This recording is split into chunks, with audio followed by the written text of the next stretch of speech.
Serene Vista Ranch was a place where dreams came to unwind. Rolling green hills met a clear blue sky, dotted with fluffy white clouds that looked like cotton candy.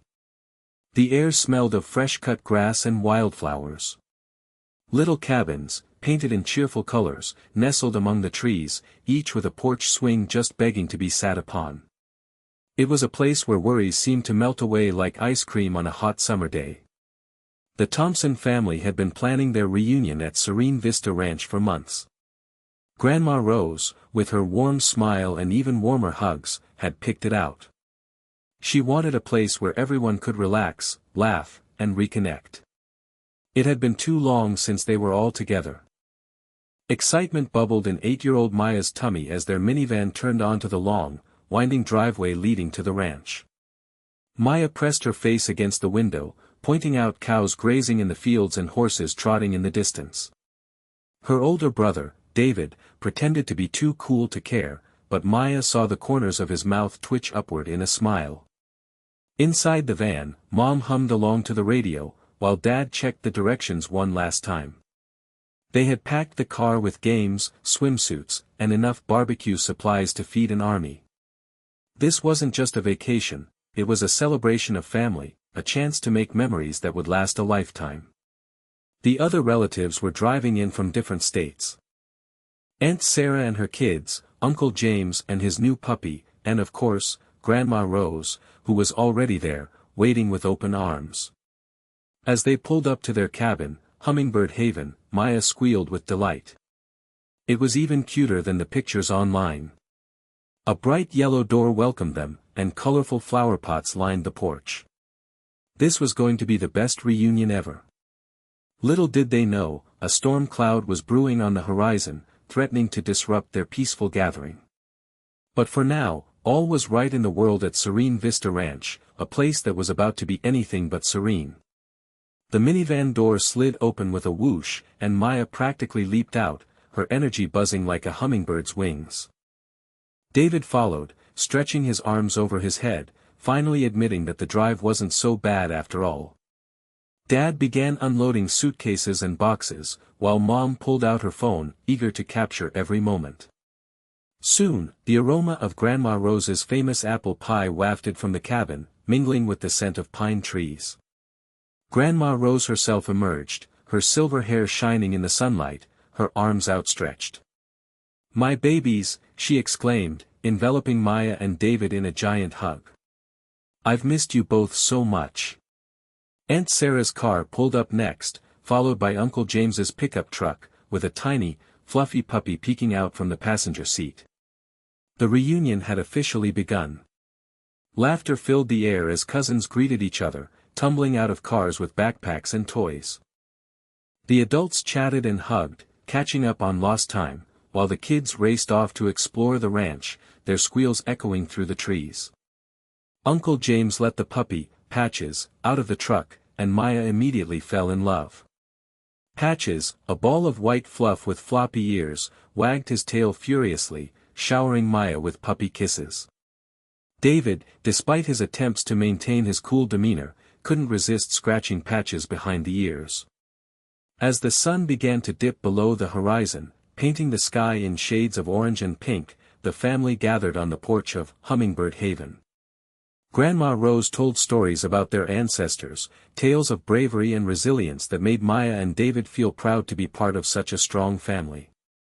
They roasted marshmallows over a crackling fire, sharing secrets and dreams under the starry sky. The joy was infectious. Each family member felt a deep sense of belonging, a connection that transcended time and distance. This was more than just a reunion, it was a reminder of the unwavering love and support that bound them together. But the tranquility wouldn't last. Unbeknownst to them, someone was watching from a nearby window, her face contorted with disapproval, ready to shatter their peaceful haven. The next morning dawned bright and sunny. After a breakfast of pancakes and bacon, the family sprang into action, preparing for the grand barbecue. Dad and Uncle James fired up the grill, while Mom and Aunt Sarah chopped vegetables for salads. Maya and David, along with their cousins, decorated the picnic tables with colorful tablecloths and balloons. Patches, the puppy, darted around their feet, chasing after fallen leaves. The air filled with the mouth-watering aroma of barbecue chicken and sizzling burgers. Laughter and chatter echoed through the ranch as family members reminisced about old times and made plans for the future. The children played tag in the meadow, their joyous shrieks blending with the cheerful melodies of the birds. Maya and her cousins built a fort out of branches and leaves, imagining themselves as brave explorers charting unknown territories. David and his older cousin, Michael, tossed a football back and forth, their competitive spirit shining through.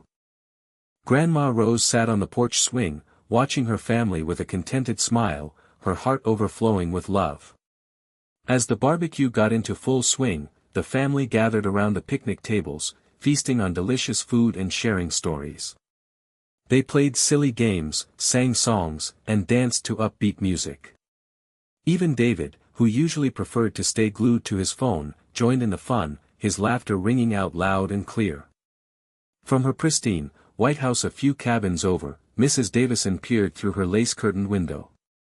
Her lips pursed into a thin, disapproving line as she observed the Thompson family's celebration. She didn't recognize any of them. They didn't belong. The sheer number of people was simply unacceptable in her eyes. The noise. It was disrupting the peace and quiet she so cherished. A frown deepened on her face. This simply wouldn't do. She adjusted her spectacles, her gaze hardening with each passing moment. Something had to be done. A plan began to form in her mind, a plan that would soon shatter the Thompson family's joyful reunion. Mrs. Davison smoothed down her perfectly pressed floral dress and adjusted the pearl necklace that adorned her neck.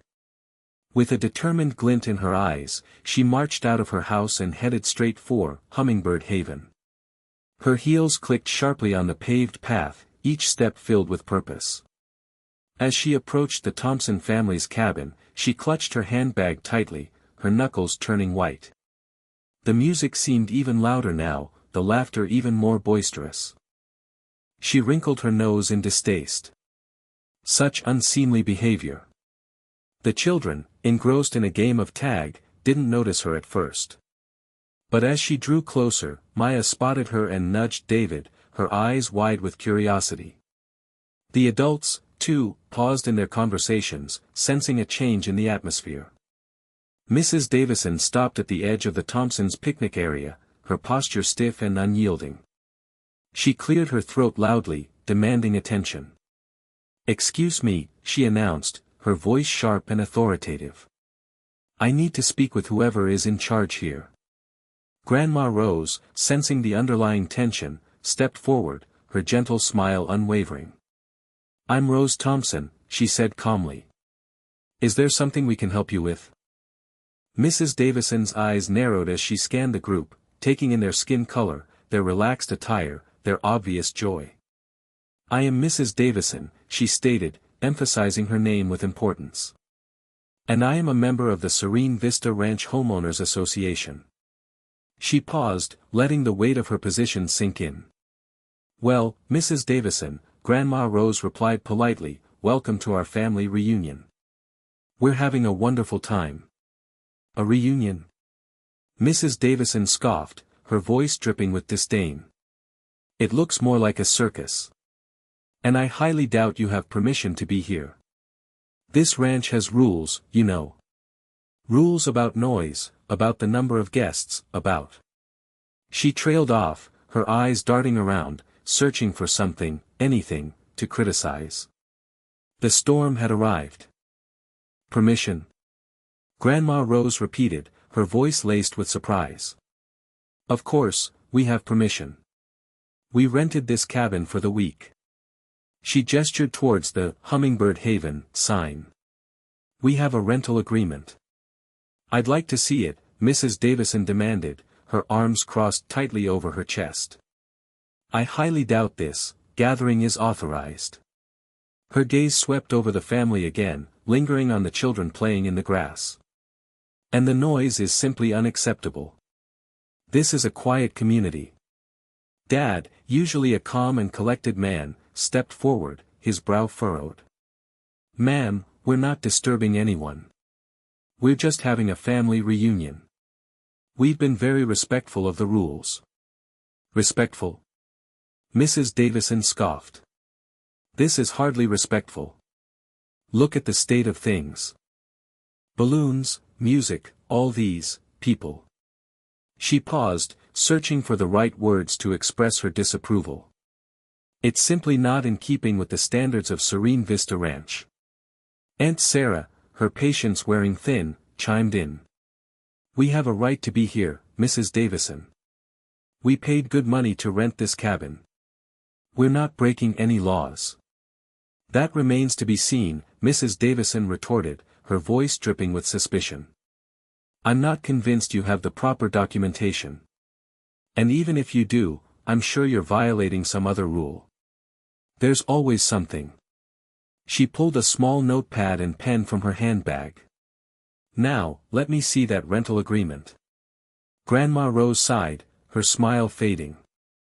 I don't understand why you're doing this, Mrs. Davison. We're just a family trying to enjoy our time together. I'm doing this because I care about this community, Mrs. Davison declared, her voice rising in indignation. I won't stand by and let it be overrun by this. She gestured vaguely towards the family, her face contorted with disapproval.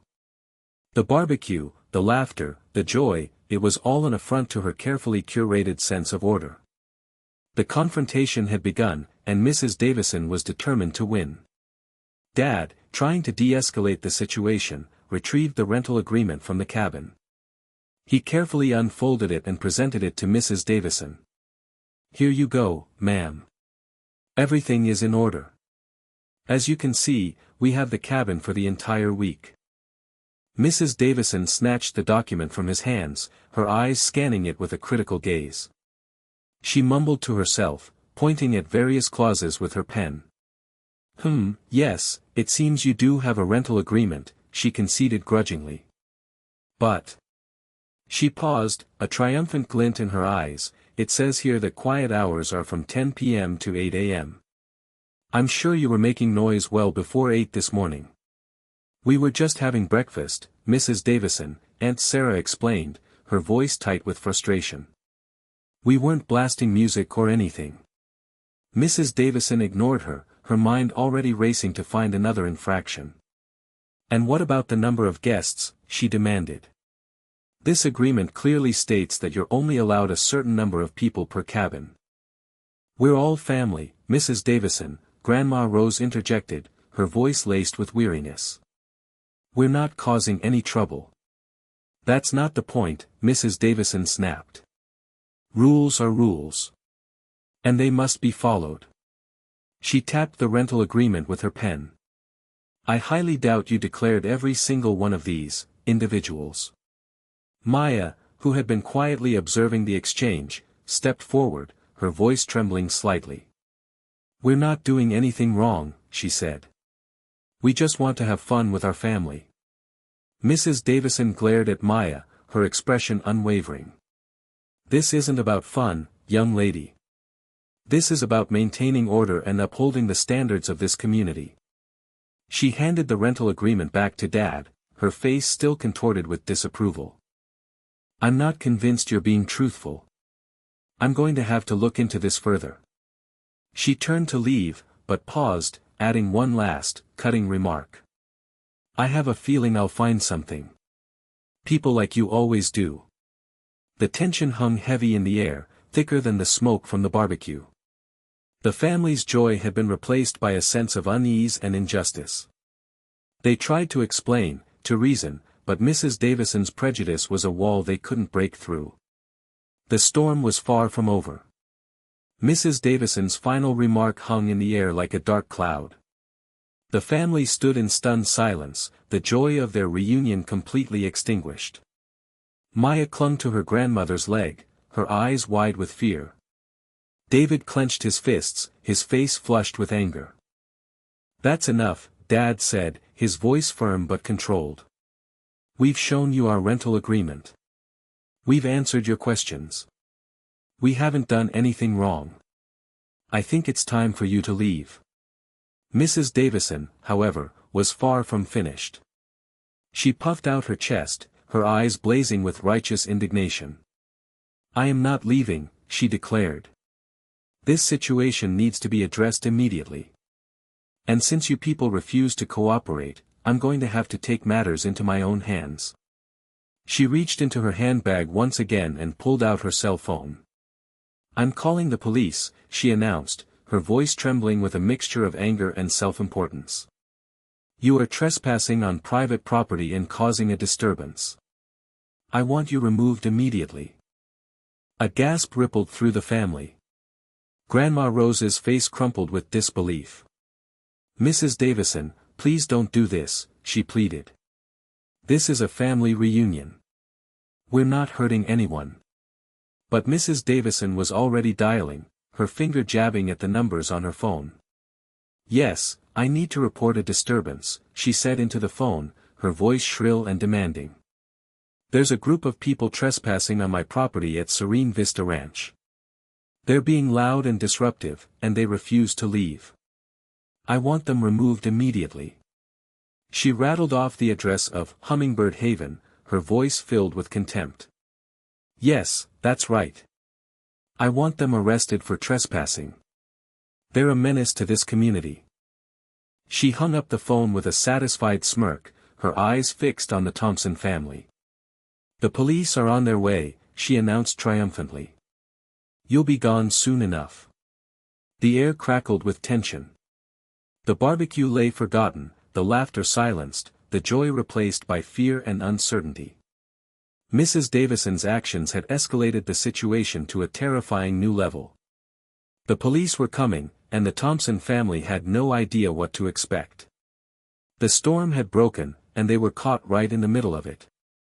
A heavy silence descended upon the Thompson family. The carefree atmosphere that had defined their reunion just moments before had vanished, replaced by a thick cloud of anxiety and dread. The children, sensing the gravity of the situation, huddled together, their faces etched with worry.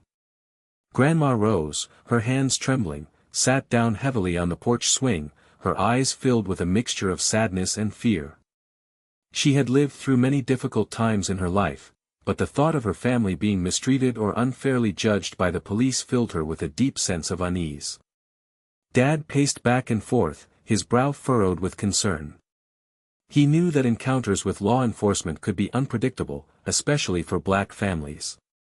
He worried about how the officers would perceive them, whether they would be treated with respect and fairness, or whether they would be subjected to prejudice and discrimination.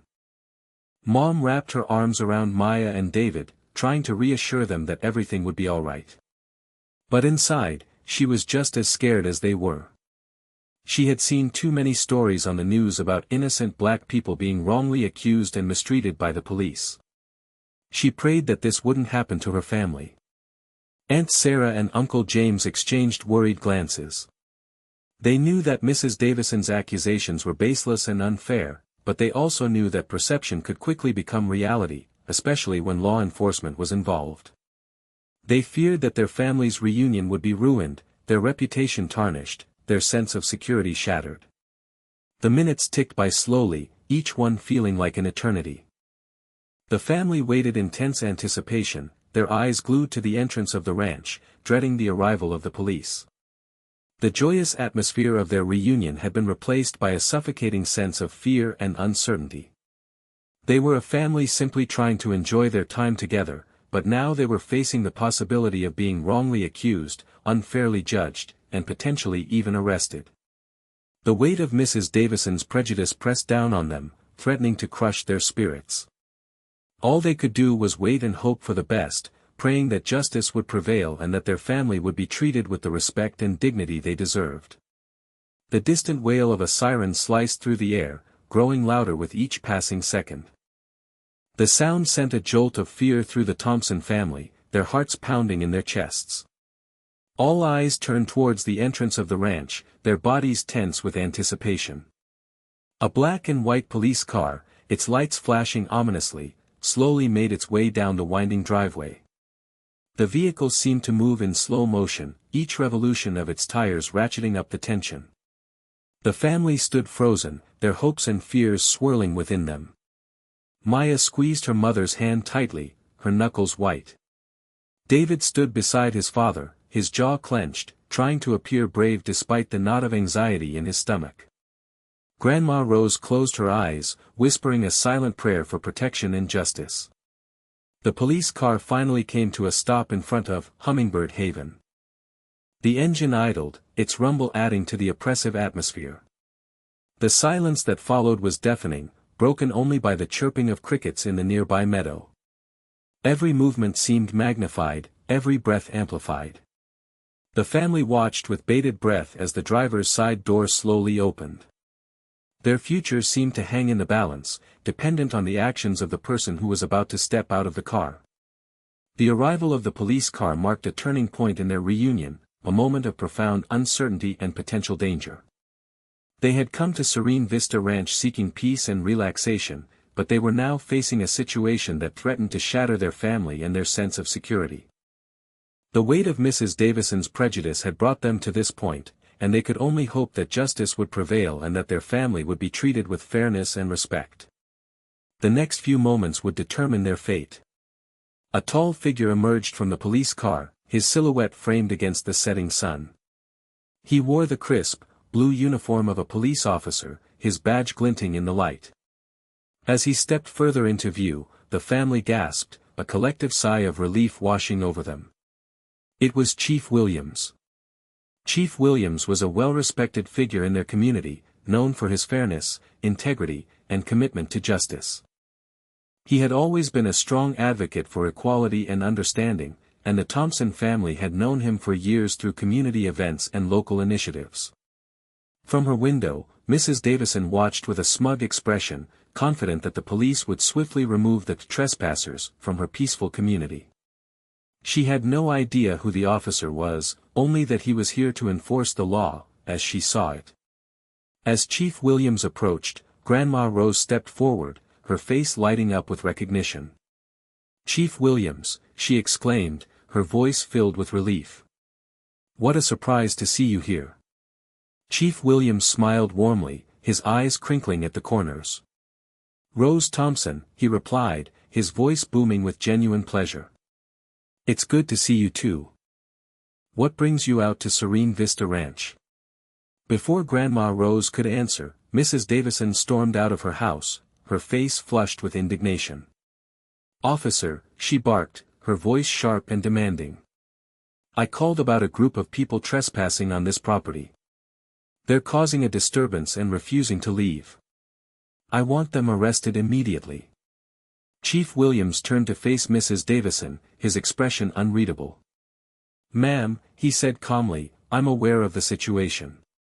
But before I take any action, I need to understand what's going on here." He paused, his eyes twinkling mischievously. "And I have a feeling there's more to this story than meets the eye." The tension in the air began to shift, the family's fear slowly giving way to a glimmer of hope. The arrival of Chief Williams had changed everything. He was a familiar face, a symbol of justice and fairness, and they knew that he would listen to their side of the story. But Mrs. Davison, blinded by her prejudice and self-righteousness, had no idea that her plan was about to backfire in the most spectacular way. Chief Williams turned his attention back to the Thompson family, a warm smile spreading across his face. He looked directly at Aunt Sarah, his eyes filled with affection. "Sarah," he said, his voice softening, "it's so good to see you. I didn't realize you'd be here." Aunt Sarah's face lit up, and she rushed forward, throwing her arms around Chief Williams in a warm embrace. "Uncle Mark," she exclaimed, her voice filled with joy. "It's wonderful to see you too. We were hoping you might be able to stop by." Chief Williams chuckled, patting Aunt Sarah on the back. "I wouldn't miss your family reunion for the world," he said. He turned to the rest of the family, his smile widening. "For those of you who don't know, this is my niece, Sarah Thompson. And this," he gestured towards the rest of the group, "is her wonderful family." Mrs. Davison stood frozen, her mouth agape, her eyes wide with disbelief. The smug expression on her face had vanished, replaced by a look of utter shock and confusion. She stammered, Your niece. Chief Williams turned back to Mrs. Davison, his expression hardening. "Yes, ma'am," he said, his voice firm. "Sarah is my niece, and this is her family. They have every right to be here, and they are not trespassing on anyone's property." He paused, letting the weight of his words sink in. "Now, Mrs. Davison," he continued, his voice taking on a serious tone, "I understand that you called the police to report a disturbance. But it seems to me that the only disturbance here is the one you're creating." The Thompson family watched with a mixture of relief and amusement as Mrs. Davison's carefully constructed world began to crumble around her. The tables had turned, and she was now the one facing scrutiny. The arrival of Chief Williams had not only averted a potential crisis but had also exposed Mrs. Davison's prejudice and self-righteousness for all to see. The tide had turned, and the storm was about to subside. Chief Williams turned his full attention to Mrs. Davison, his voice calm but firm. "Mrs. Davison," he began, "I want to be absolutely clear about this. The Thompson family is here on a legitimate vacation. They have rented this cabin for the week, and they have every right to be here, just like any other guest at Serene Vista Ranch." He paused, allowing his words to sink in. "This is a family reunion," he continued, "a time for them to come together, celebrate their bonds, and create lasting memories. They are not trespassing, they are not disturbing the peace, and they are not violating any laws." Chief Williams's words were like a balm to the Thompson family's wounded spirits. They stood a little taller, their faces regaining some of the joy that Mrs. Davison had tried to steal from them. Maya and David exchanged relieved glances, their fears beginning to dissipate. But they're so loud," Mrs. Davison stammered, her voice barely above a whisper. "And there are so many of them. It's not appropriate for this community." Chief Williams raised an eyebrow, his gaze unwavering.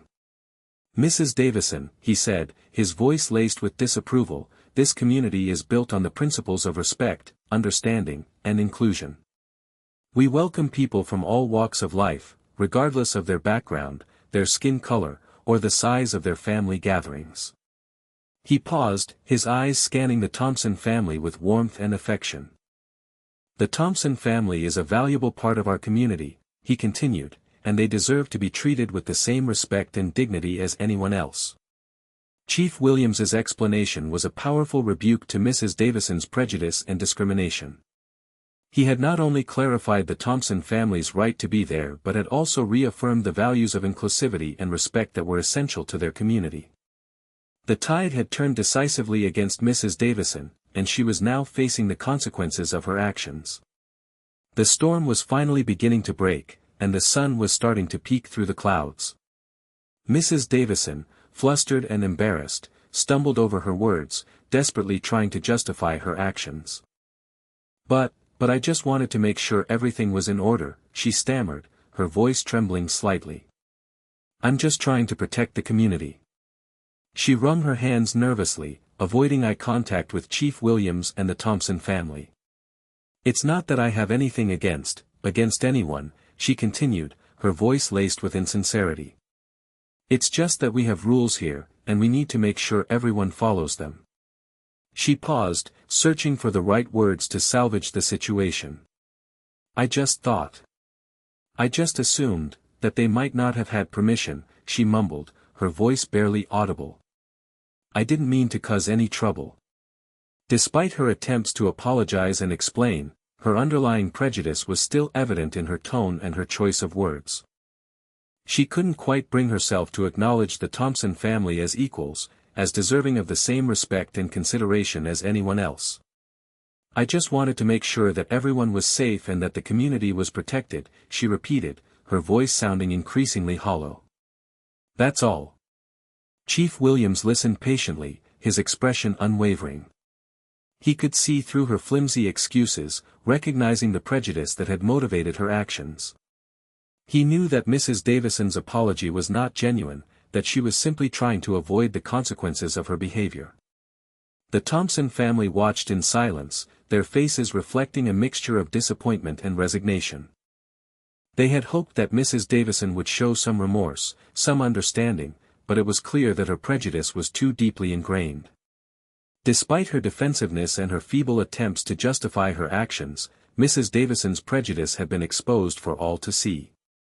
She had tried to use her position of authority to intimidate and discriminate against the Thompson family, but her plan had backfired spectacularly.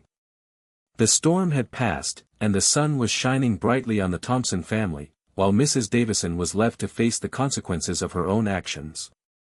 Chief Williams stepped closer to Mrs. Davison, his voice taking on a serious tone. "Mrs. Davison," he said, his gaze unwavering, "I want to be very clear about something. Harassment and discrimination will not be tolerated in this community. Everyone deserves to be treated with respect and dignity, regardless of their race, their background, or any other factor." He paused, allowing his words to sink in. "Your actions today have been deeply troubling," he continued, "and they could have serious consequences, not just for you, but for the entire homeowners association."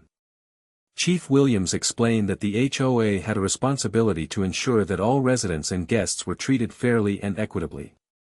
He warned that if the HOA failed to address Mrs. Davison's discriminatory behavior, it could face significant fines and legal action.